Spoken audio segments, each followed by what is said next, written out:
De saint Augustin, Sermon 65, la vie de l'âme. Matthieu, chapitre 10, verset 28. Les divins oracles que l'on vient de lire nous invitent à ne pas craindre en craignant et à craindre en ne craignant pas. Vous avez remarqué à la lecture du Saint Évangile qu'avant de mourir pour nous, le Seigneur notre Dieu a voulu nous affermir. Il l'a fait en nous recommandant de ne pas craindre et en nous recommandant de craindre. Ne craignez pas, dit-il, ceux qui tuent le corps et ne peuvent tuer l'âme. C'est l'invitation à ne rien craindre. Et voici l'invitation à craindre, mais craignez plutôt celui qui peut mettre à mort le corps et l'âme dans la géhenne. Ainsi craignons pour ne craindre pas. La crainte paraît être une lâcheté, le caractère des faibles et non des forts. Remarquez néanmoins ce que dit l'Écriture, la crainte du Seigneur est l'appui des forts. Proverbe 14, 26. Craignons pour ne craindre pas. En d'autres termes, craignons sagement pour ne pas craindre follement. Ces saints martyrs dont la fête nous a procuré d'entendre ces paroles évangéliques ont aussi craint en ne craignant pas, car en craignant Dieu, ils ont méprisé la crainte des hommes. Qu'est-ce en effet qu'un homme peut avoir à craindre des hommes? Qu'y a-t-il dont un homme puisse faire peur à un autre homme? Pour t'effrayer, il te dit « je te tue », et il ne redoute pas en te menaçant de mourir avant toi. « Je te tue », dit-il. Qui tient ce langage? À qui s'adresse-t-il?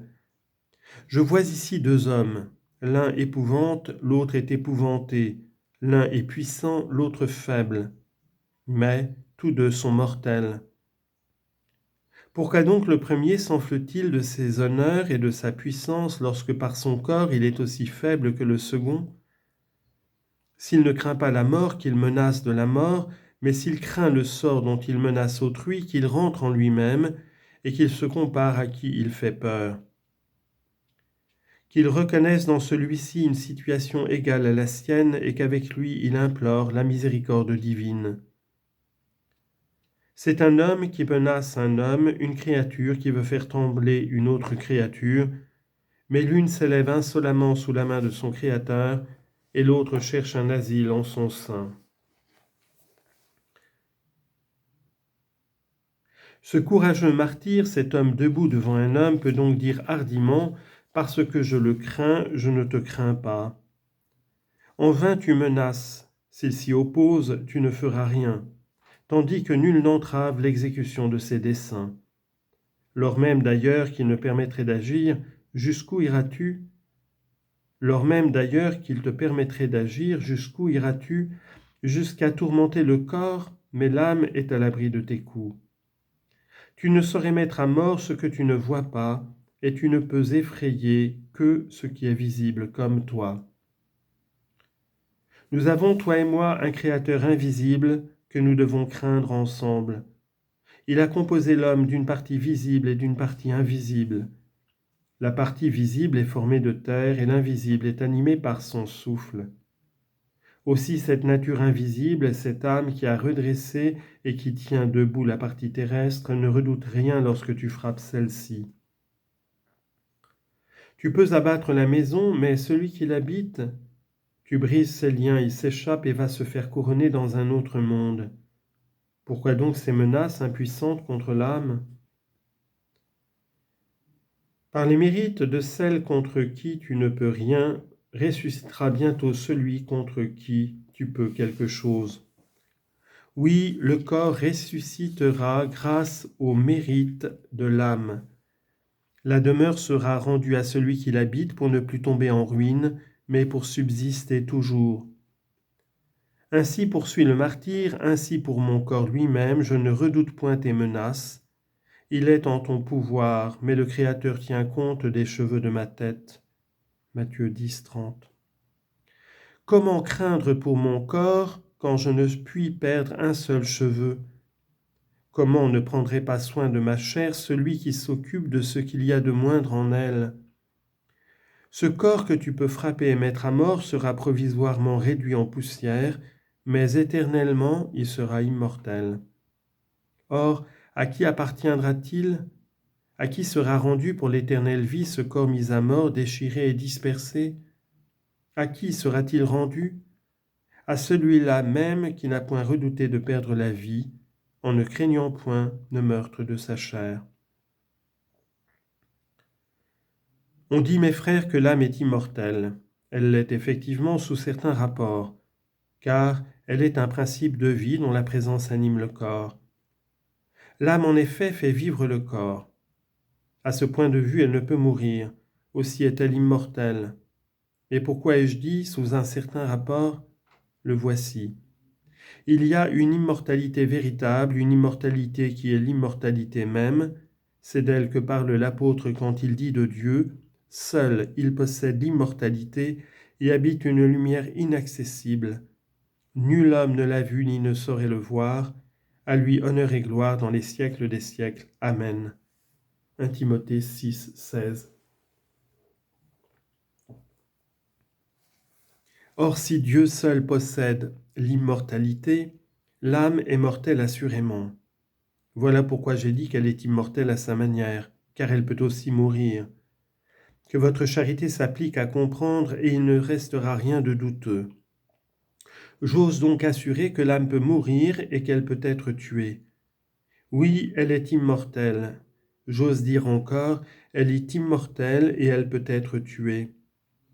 Aussi ai-je remarqué qu'il y a une immortalité, ou l'immutabilité même que Dieu seul possède, lui dont il est dit, il possède seul l'immortalité. Ah, si l'âme ne pouvait être tuée, le Seigneur lui-même aurait-il dit pour nous inspirer une salutaire frayeur, « Craignez celui qui peut mettre à mort l'âme et le corps dans la géhenne ». Je n'ai fait qu'augmenter, je n'ai pas résolu la difficulté. J'ai prouvé que l'âme peut être mise à mort. L'impie seul peut contredire l'Évangile. Ceci me suggère la manière de répondre.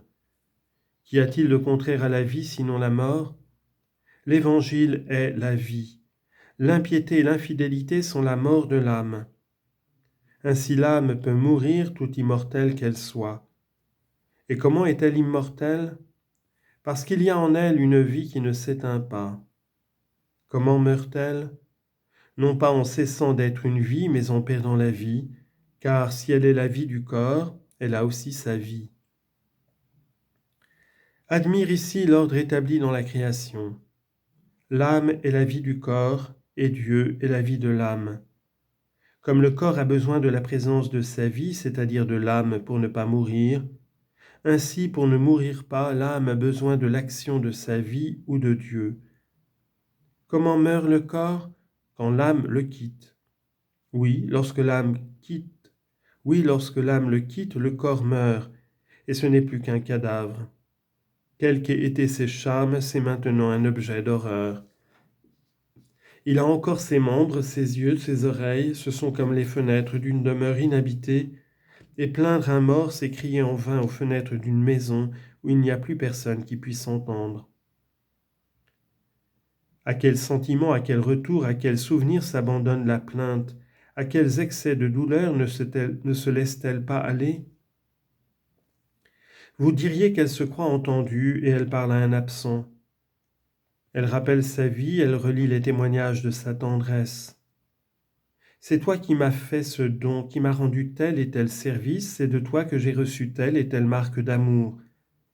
Mais si tu réfléchissais, si tu comprenais, si tu commandais à cette douleur déréglée, tu verrais que ton ami n'est plus là, et qu'en vain tu frappes à la porte d'une maison où il n'y a personne.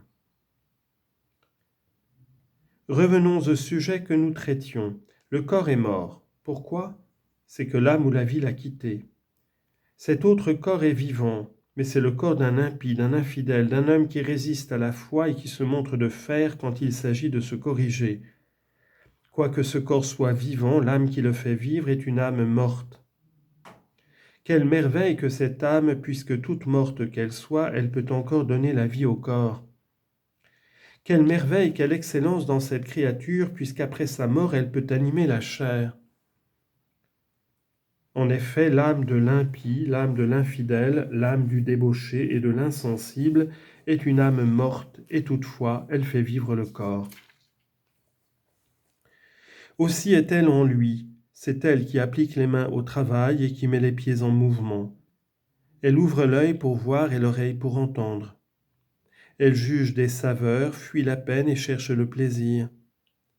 Ces actes sont des indices que le corps vit, mais il vit par la présence de l'âme. Je demande à ce corps s'il est vivant et il me répond, tu vois un homme marcher et travailler, tu l'entends parler, sous tes yeux même il fuit et recherche, et tu ne comprends pas que son corps est vivant.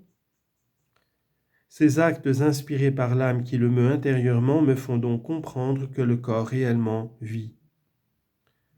Je demande maintenant à l'âme elle-même si elle est vivante.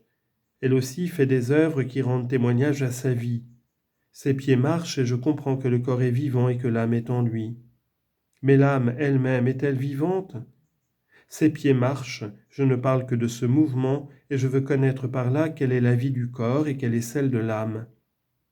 Les pieds donc marchent, preuve que le corps est vivant.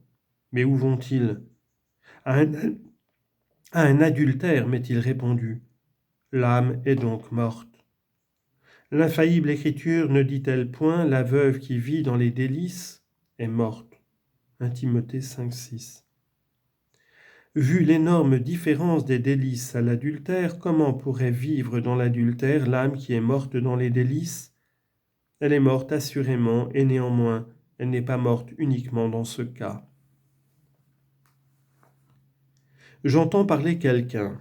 Le corps est donc vivant, car la langue ne serait pas en mouvement dans la bouche, elle n'y formerait pas, en s'agitant diversement des sons articulés, si l'âme n'était dans le corps et n'employait la langue comme le musicien emploie son instrument. Je saisis parfaitement. Voilà comment parle, comment vit le corps. Mais je demande si l'âme aussi est vivante. Le corps parle, preuve qu'il vit. De quoi parle-t-il? Je disais des pieds. Il marche, c'est que le corps est vivant. Et j'ajoutais, où vont-ils? Comme moyen de savoir si l'âme vivait aussi. De la même manière, je juge, en entendant parler, que le corps est vivant, et pour savoir si l'âme vit également, je cherche de quoi parle le corps. Il profère un mensonge. S'il profère un mensonge, c'est que l'âme est morte. Comment le prouver? Questionnons la vérité même. Elle dit, la bouche qui ment donne la mort à l'âme. Sagesse, chapitre 1, verset 11.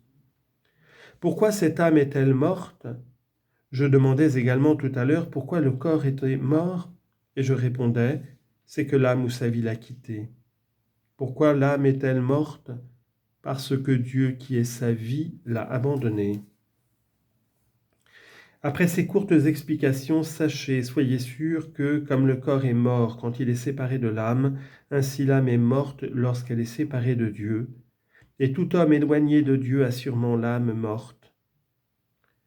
Tu pleures un mort, pleure plutôt le pécheur, pleure l'impie, pleure l'infidèle. Il est écrit, on pleure un mort durant 7 jours, mais l'insensé et l'impie doivent être pleurés tous les jours de leur vie. Ecclésiastique 22, 13. N'as-tu pas les entrailles de la miséricorde chrétienne? Comment pleures-tu le corps séparé de l'âme sans pleurer l'âme séparée de Dieu? Appuyé sur cette vérité, que le martyr réponde donc au tyran qui le menace, « Pourquoi me contraindre à renier le Christ? Tu veux donc que je renie la vérité? Que feras-tu si je m'y refuse? Tu frapperas mon corps pour en éloigner mon âme, mais le corps est fait pour l'âme.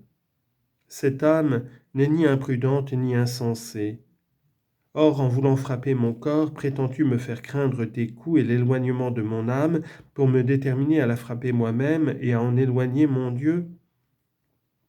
Ne crains donc pas, ô martyr, l'épée de ton persécuteur, redoute plutôt la langue, crains de te blesser toi-même et de mettre à mort non pas ton corps mais ton âme.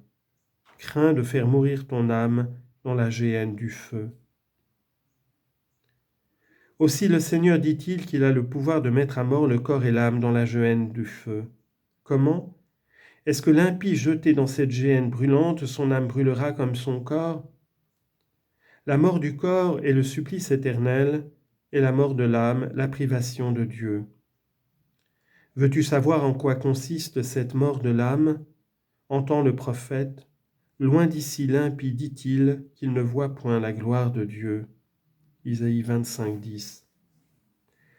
Que l'âme donc craigne de mourir et qu'elle ne redoute pas la mort de son corps, car en craignant de mourir et en vivant unie à son Dieu, sans l'offenser et sans l'éloigner, elle méritera de recouvrer son corps à la fin des siècles, non pour subir la peine éternelle, comme les impies, mais pour jouir, comme les justes, de l'éternelle vie.